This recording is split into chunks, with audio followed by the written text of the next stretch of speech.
بسم الله الرحمن الرحيم. Au nom d'Allah, le tout miséricordieux, le très miséricordieux. Ce qui est dans les cieux et ce qui est sur la terre glorifie Allah. À lui la royauté et à lui les louanges, et il est omnipotent. C'est lui qui vous a créé. Parmi vous il y a mécréants et croyants. Allah observe parfaitement ce que vous faites. Il a créé les cieux et la terre en toute vérité, et vous a donné votre forme, et quelle belle forme il vous a donnée, et vers lui est le devenir. Il sait ce qui est dans les cieux et la terre, et il sait ce que vous cachez, ainsi que ce que vous divulguez. Et Allah connaît bien le contenu des poitrines.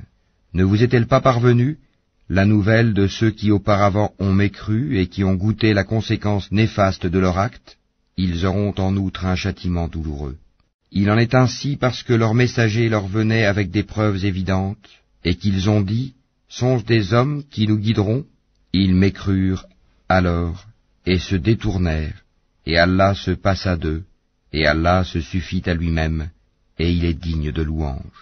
Ceux qui ont mécru prétendent qu'ils ne seront point ressuscités.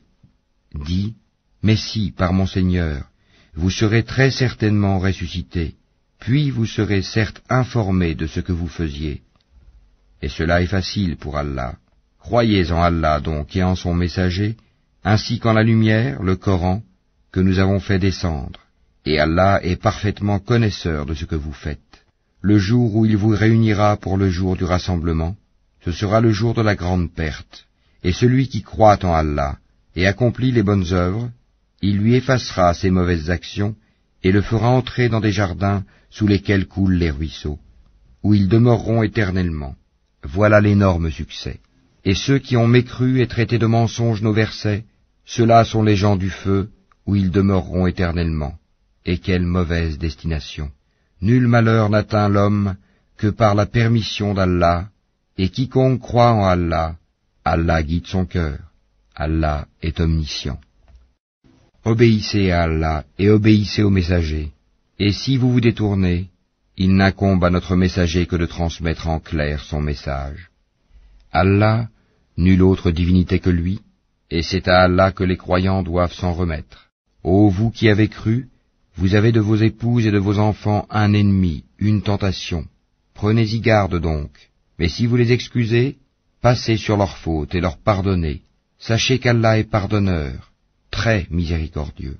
Vos biens et vos enfants ne sont qu'une tentation, alors qu'auprès d'Allah est une énorme récompense. Craignez Allah donc autant que vous pouvez, écoutez, obéissez et faites largesse. Ce sera un bien pour vous. Et quiconque a été protégé contre sa propre avidité, ceux-là sont ceux qui réussissent. Si vous faites à Allah un prêt sincère, il le multipliera pour vous et vous pardonnera.